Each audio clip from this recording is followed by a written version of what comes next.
Assalamualaikum warahmatullahi wabarakatuh. Alhamdulillahilladzi an'amana ala ni'matil iman wal islam. Allahumma salli wa sallim wa barik ala sayyidina wa maulana Muhammadin wa ala alihi wa sahbihi ajma'in, amma ba'du. Alhamdulillah, kita bertemu lagi dengan pelajaran sejarah kebudayaan Islam. Mudah-mudahan kita selalu dalam lindungan Allah Subhanahu wa taala. Amin ya rabbal alamin. Kemarin kita telah membahas yang namanya peradaban atau kebudayaan Madinah atau Yathrib. Itu meliputi tentang percayaan, sosial politik, sosial ekonominya atau sosialnya, terus ekonomi, sama yang terakhir politik.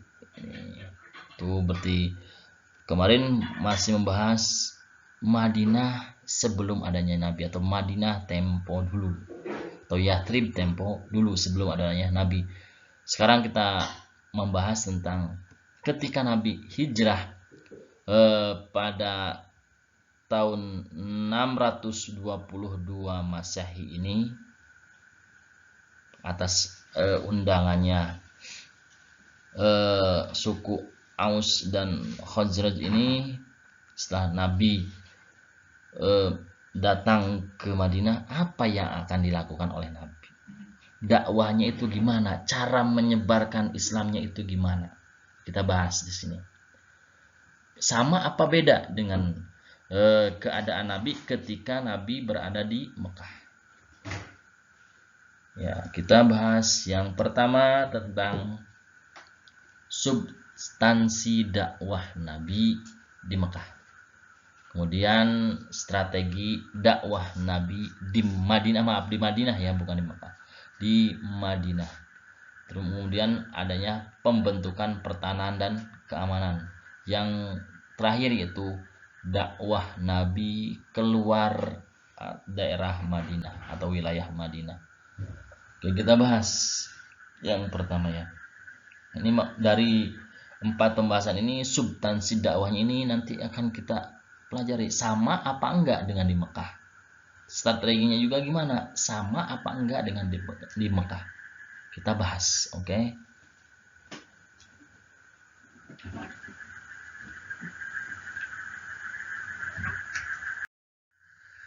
Oke, baik, kita bahas yang pertama yaitu substansi dakwah Nabi. Gimana dakwah Nabi ini? Sama apa tidak dengan di Mekah? Antara di Madinah dan di Mekah. Karena apa? Karena posisi Nabi ketika di Madinah ini bukan lagi posisi orang-orang yang tertekan. Di Madinah ini Nabi bebas. Bahkan Nabi sebagai pemimpin.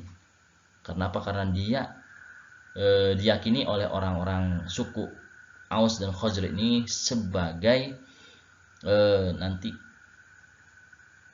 orang yang bisa mendamaikan dua suku ini, karena Khazraj dan Aus ini berperang selama 120 tahun kurang lebih. Itu nanti ingin mereka ini dalam hatinya ingin berdamai. Karena apa? Karena suku Khazraj dan suku Aus ini sebenarnya kakak beradik atau sebenarnya saudara. Cuman karena adanya adu domba dari kaum Yahudi, mereka terus berperang karena mungkin dengan tamak dengan kekuasaan. Ini nanti dakwahnya atau substansinya Nabi ini gimana, kita akan bahas. Nabi tadi bahwa di sini posisinya itu aman, di sini posisinya ini dia berada di atas angin Nabi ini. Jadi ketika Nabi datang, kemudian disambut oleh orang-orang Yathrib atau Madinah, kemudian perlahan-lahan Nabi membangun yang namanya Madinah. Substansi dakwahnya ini sangat terasa beda jauh antara Madinah sebelum ada Nabi sama Madinah setelah ada nabi. Perubahannya itu sangat dahsyat sekali, karena perubahannya itu menyangkut perubahan sosial dan moral.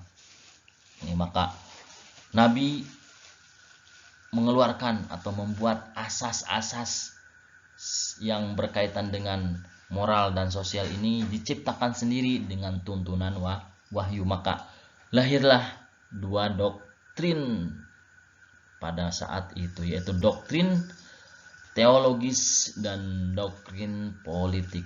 Teologis ini apa?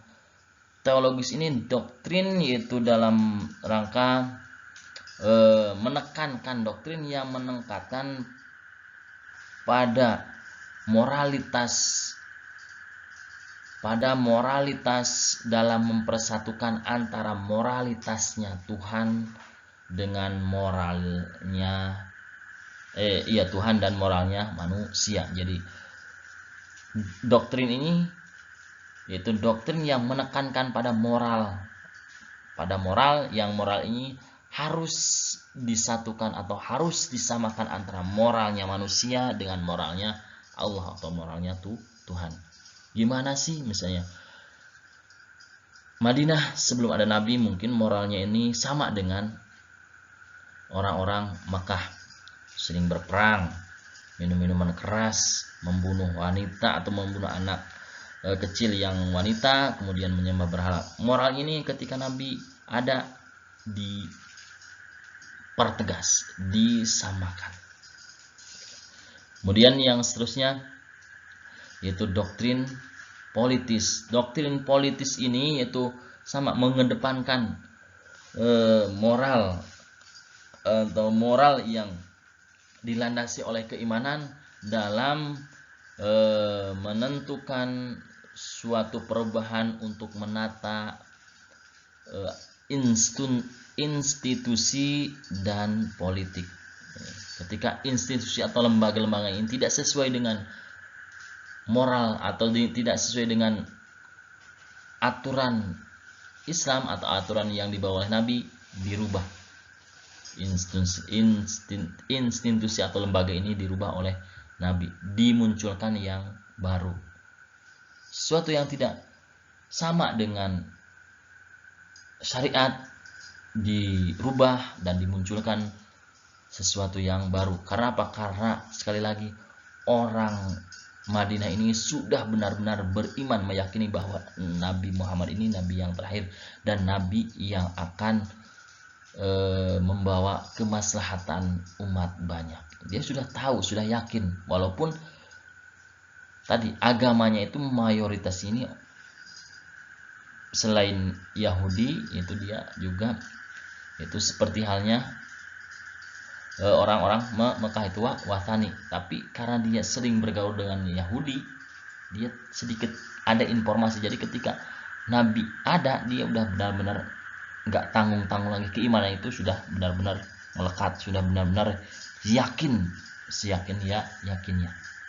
Dan setelah karena tadi di Madinah ini ada 3 kelompok yang besar setelah Nabi datang ke Madinah, maka yaitu yang pertama otomatis golongan orang-orang yang sudah beriman, baik itu dari golongan Ansor atau Muhajirin. Kemudian golongan orang yang belum beriman, yang ketiga itu golongannya Yahudi atau ahli kitab. Dari Yahudi ini ada tadi Bani Nadir dan Bani Quraizah, Bani Quraizah ini, Bani dua ini yang nanti akan didasari atau muncul yang namanya yang pertama ad-daulah insaniyah, pri kemanusiaan. Manusia ini dimuliakan, baik itu orang yang memeluk agama Islam atau orang yang berislam, orang yang tidak Islam, dan orang yang tergolong ahlul kitab atau Yahudi. Ini dicanangkan, disamakan dalam suatu asas, yaitu ad-daulah al-insaniyah. Yang seterusnya itu asyura, bermusyawarah. Ketika ada sesuatu yang kira-kira penting untuk kemaslahatan umat, maka dimusyawarahkan, walaupun musyawarah ini antara orang tadi, antara tiga kelompok yang besar ini. Yang seterusnya itu al-wahdatul islamiyah, persatuan Islam. Umat Islam disatukan, dia tidak mengenal yang namanya Ansor, dia tidak mengenal yang namanya Muhajirin. Pokoknya ketika sudah ada di Madinah, hanya satu, yaitu Islam. Ketika ada orang-orang Islam. Kemudian yang seterusnya ukhuwah Islamiyah, persaudaraan ini dipererat lagi. Tidak ada lagi yang namanya tuan rumah dan tamu, tidak ada. Dicanangkan oleh Nabi, tidak ada lagi tamu, tidak ada lagi tuan rumah, sama. Ataupun misalnya rumah orang-orang asing itu sekaligus rumahnya orang-orang Muhajirin. Ini yang dikeluarkan atau yang dimunculkan oleh Nabi ini. Substansi atau asasnya ini nanti yang keluar ini ada 4 ini. Keempat asas ini muncul yaitu pada saat Nabi melakukan khutbah Jumat pertama di Madinah.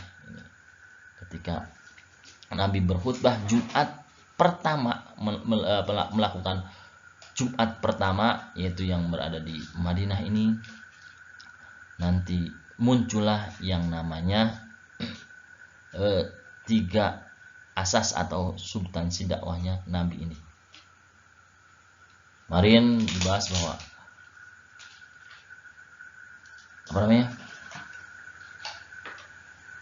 masjid yang menjadi tempat di Madinah ini, yaitu masjidnya 2 anak kembar, yaitu yang di depan rumahnya Abu Musa Al-Ansori ini.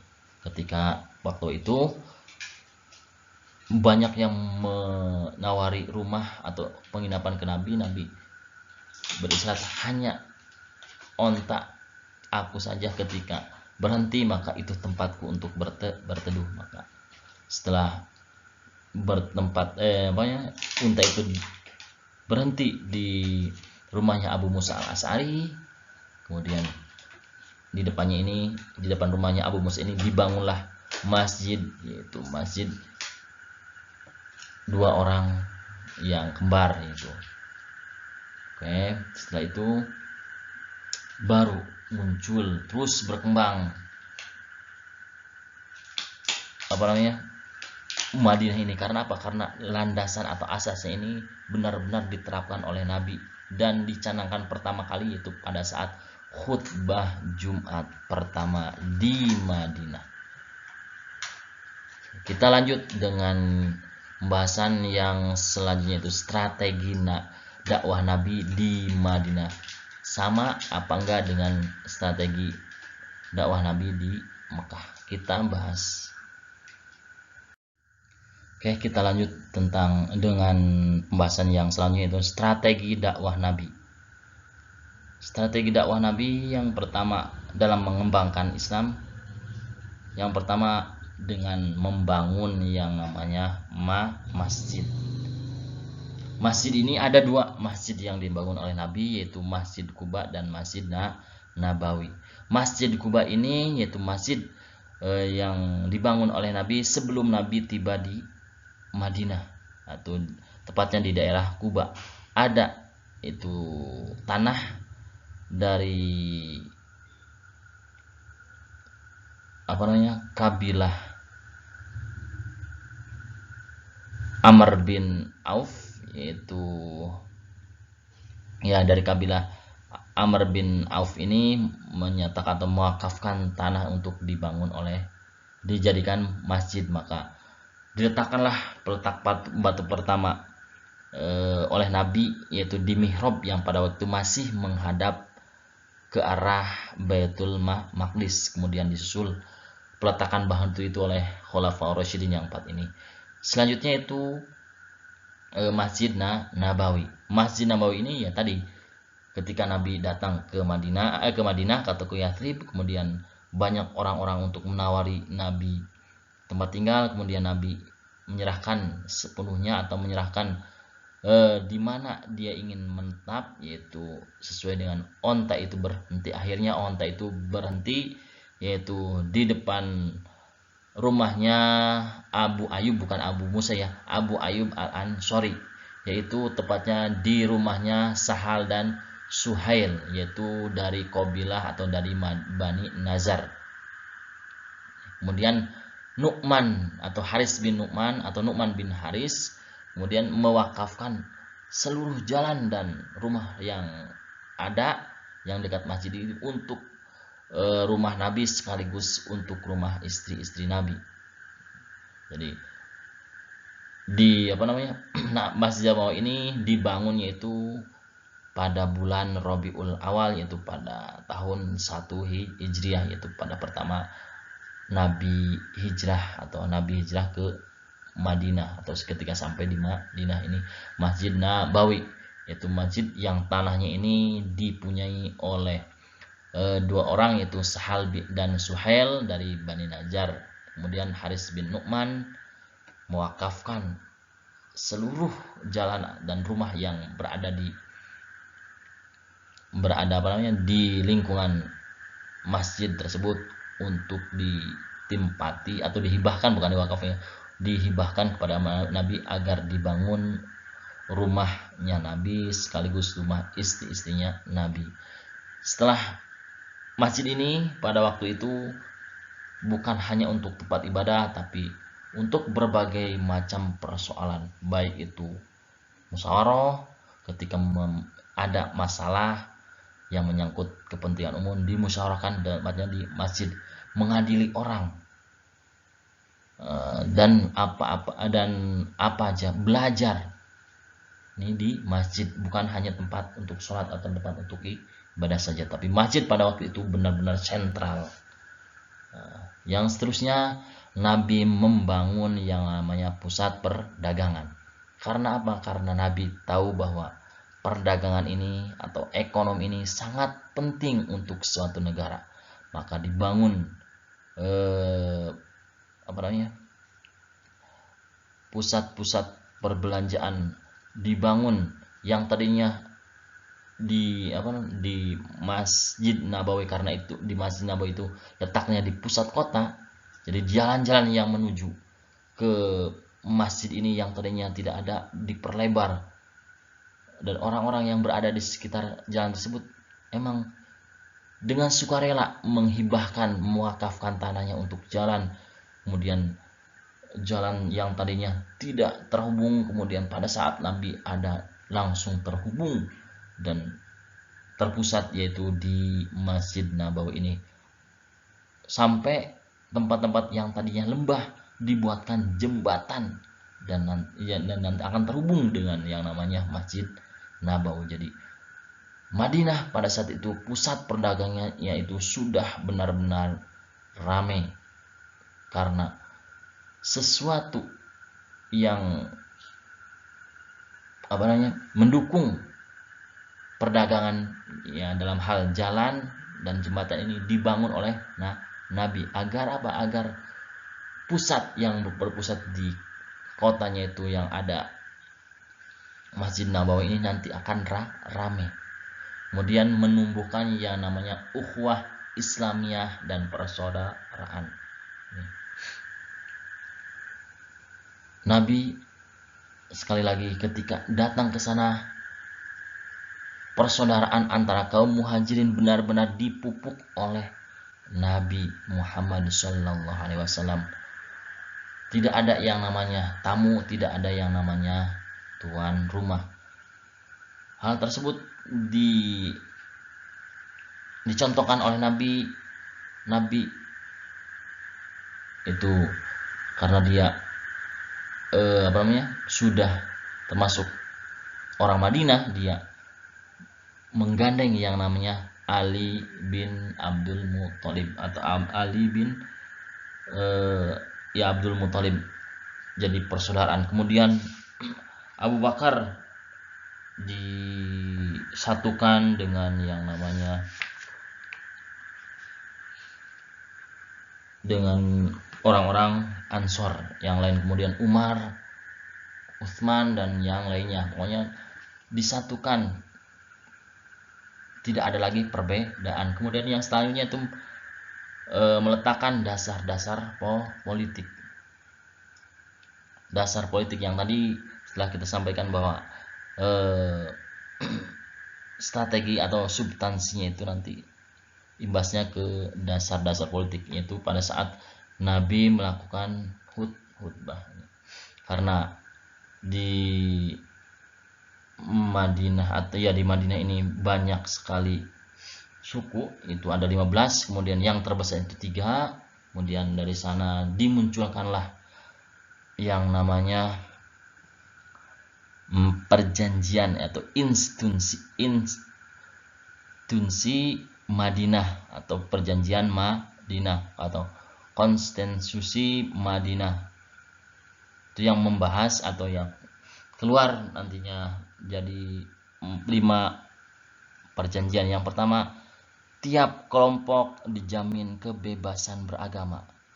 Kebebasan beragama ini sudah ada zaman Nabi, jadi Nabi tidak mengharuskan orang tersebut masuk Islam, pokoknya terserah mau agama Yahudi, mau agama Wathani, mau agama apa saja, dibebaskan dalam memeluk agama. Karena apa? Karena Islam itu rahmatan lil alamin. Ini. Yang kedua yaitu kelompok atau tiap kelompok berhak menghukum orang-orang yang berada di bawah kekuasaan, di bawah kelompok ini yang melakukan kesalahan. Tidak harus Nabi yang menghukum. Misalnya di sana ada yang namanya Bani Nadir. Ketika di Bani Nadir ini ada orang yang melakukan kesalahan, maka Bani Nadir atau ketua ini boleh atau diperbolehkan untuk menghukum orang yang bersalah ini.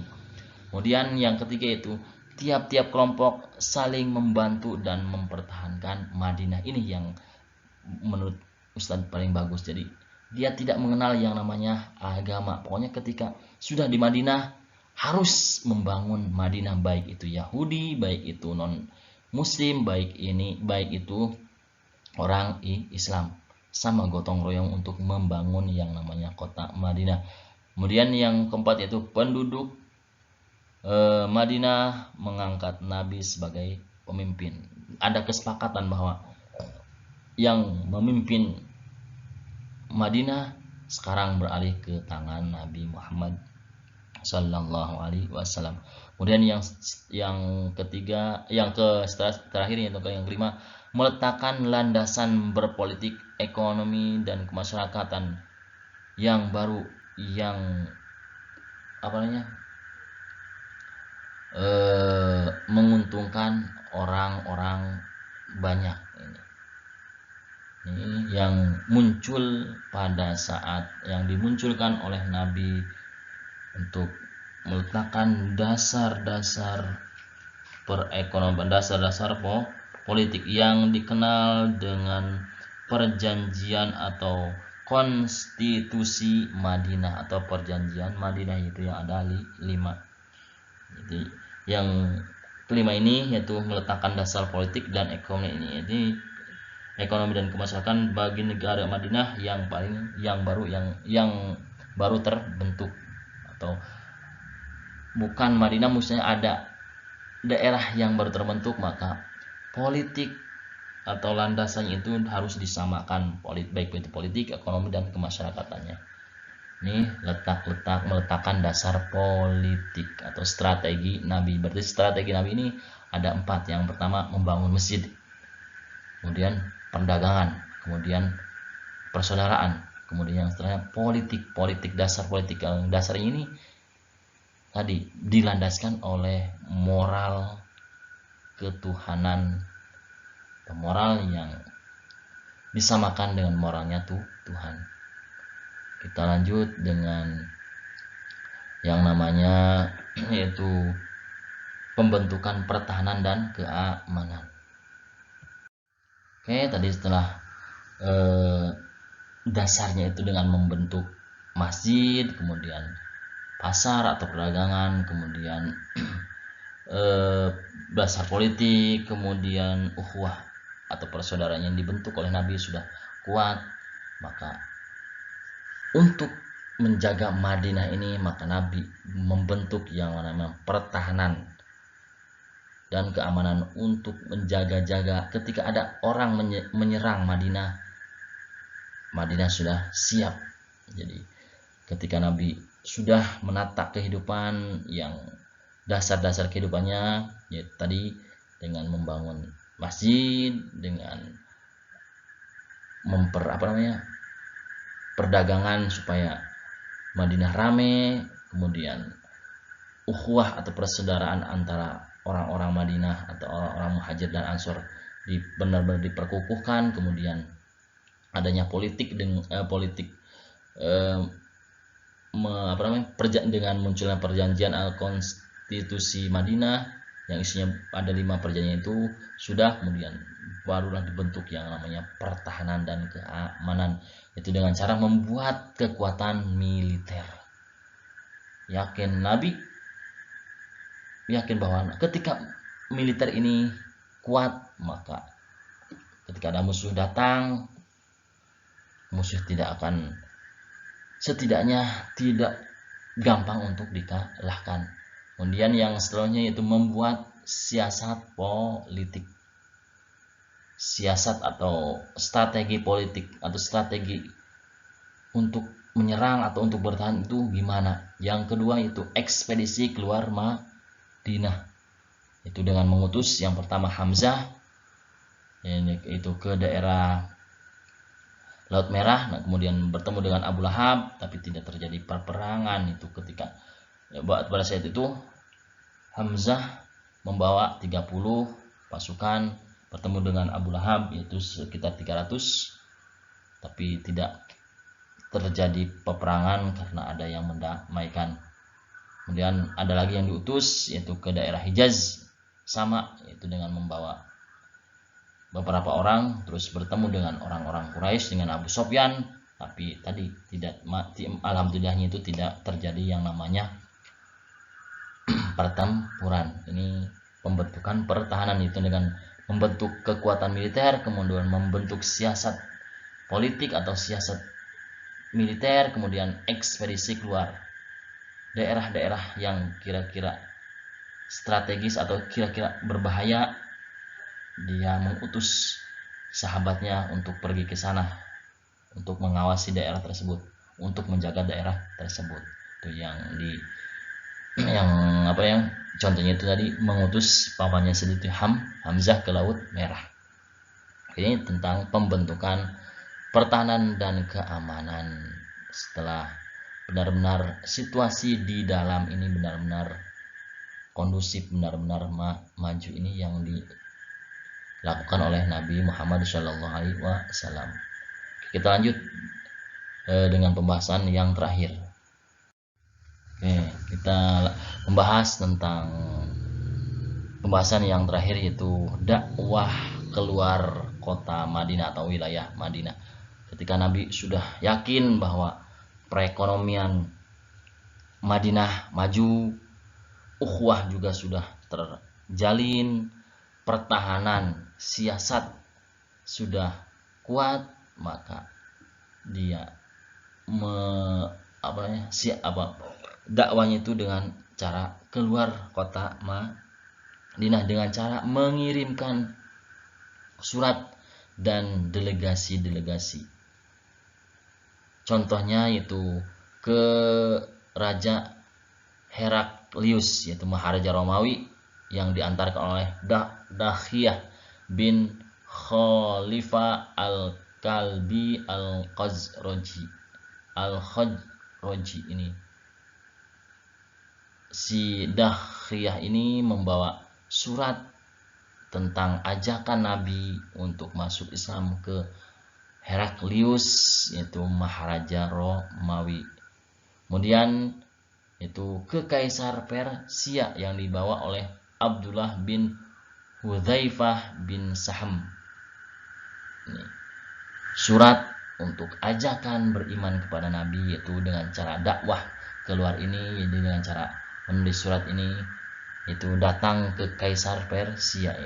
Yang seterusnya itu datang ke Maharaja Habasyah, yaitu Negus, yang diantar oleh Umar bin Umayyah Ad-Damari. Yang seterusnya itu datang ke Gubernur Jenderal Romawi yang memimpin daerah Mesir, yaitu namanya Muqawqis ya. Ini surat ini diantar oleh Khatib bin Abi Balta'ah Al-Lakhmi. Kemudian yang selanjutnya surat ini datang ke Hamzah bin Ali Al-Hanafi, itu Amir negeri Yamamah. Yang mengantarkan suratnya itu Sulaid bin Amir Al-Amiri. Yang seterusnya itu ke Al-Haris bin Abi Syamir, itu Amir negeri Yamamah, juga diantarkan oleh Syuza bin Wahab. Yang terakhir yaitu Al-Mudhir bin Syawi Amir Al-Bakhawi, yaitu diantarkan oleh Hudzaifah kalau saya, atau oleh Al-Khodami. Ini diantarkan oleh Al-Khodami. Jadi ini surat-surat yang merupakan strategi Nabi untuk di luar wilayah Madinah, yaitu dengan cara mengirimkan surat ke raja-raja atau pemimpin-pemimpin yang berada di luar Jazirah Madinah. Oke, kita cukupkan pertemuan kali ini.